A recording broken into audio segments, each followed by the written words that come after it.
കൊടും കുറ്റവാളി ഗോവിന്ദചാമിയുടെ ജയിൽ ചാട്ടത്തിൽ ജയിൽ ഉദ്യോഗസ്ഥന് സസ്പെൻഷൻ.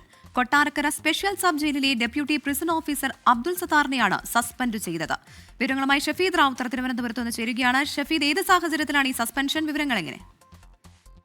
ഗോവിന്ദസ്വാമിയുടെ ജയിൽ ചാട്ടവുമായി ബന്ധപ്പെട്ട മാധ്യമങ്ങൾക്ക് തെറ്റായ വിവരം നൽകിയ പശ്ചാത്തലത്തിലാണ് ഇപ്പോൾ കൊട്ടാരക്കര സ്പെഷ്യൽ ജയിലിലെ ഉദ്യോഗസ്ഥനെ സസ്പെൻഡ് ചെയ്തിട്ടുള്ളത്. കൊട്ടാരക്കര സ്പെഷ്യൽ സബ് ജയിലിലെ ഡെപ്യൂട്ടി പ്രിസൺ ഓഫീസർ അബ്ദുൾ സത്താറിനെയാണ് സസ്പെൻഡ് ചെയ്തിട്ടുള്ളത്. ഇയാൾ ഈ ഗോവിന്ദസ്വാമിയുടെ ജയിൽ ചാട്ടവുമായി ബന്ധപ്പെട്ട ഒരു മാധ്യമ സ്ഥാപനം വഴി ചില തെറ്റായ വിവരങ്ങൾ നൽകിയിരുന്നു. പ്രത്യേകിച്ച് ഗോവിന്ദസ്വാമി ജയിൽ ചാടുമെന്ന് നേരത്തെ അറിയിച്ചിരുന്നുവെന്നും ജയിൽ ചാടിയാൽ ഉദ്യോഗസ്ഥന്റെ വീട്ടിലെത്തി കെട്ടിയിട്ട് വീട്ടുകാരെ അതിക്രൂരമായി ബലാത്കാരം ചെയ്യുമെന്നും അറിയിച്ചിരുന്നുവെന്നുമായിരുന്നു ഇയാളുടെ പ്രതികരണം. കൂടാതെ ഈ കോയമ്പത്തൂരിൽ ചില ശ്മശാനങ്ങളിൽ മോഷണ സ്വർണം ഒളിപ്പിച്ചിട്ടുണ്ടെന്നും അത് കൈകാര്യം ചെയ്യുന്ന ആൾക്കാരാണ് ഗോവിന്ദസ്വാമിയുടെ കേസ് കൈകാര്യം ചെയ്യുന്നതായി തടവുകാർ പറഞ്ഞിട്ടുണ്ടെന്നടക്കമുള്ള വിവരങ്ങളായിരുന്നു ഇയാൾ ആ മാധ്യമത്തിലൂടെ പ്രതികരിച്ചത്. ഇതിന് പിന്നാലെയാണ് ഈ വിഷയത്തിൽ വകുപ്പിനെതിരെ പ്രതികൂല വാർത്തകൾ നിറഞ്ഞു നിൽക്കുന്ന നിലവിലെ സാഹചര്യത്തിൽ ഈ ഒരു മാധ്യമ സ്ഥാപനത്തിന് ഈ രീതിയിലുള്ള പ്രതികരണം നൽകി വീണ്ടും വകുപ്പിനെ തെറ്റായ രീതിയിൽ ചിത്രീകരിക്കാനുള്ള ഒരു സഹായം ചെയ്തു. മാത്രമല്ല മറ്റുദ്യോഗസ്ഥരുടെ മനോവീര്യം കെടുത്തുന്ന വഴിയൊരുക്കി. ഇത് സർവീസ് ചട്ടലംഘനമാണ് എന്നുള്ള കാര്യം ചൂണ്ടിക്കാണിച്ചുകൊണ്ട്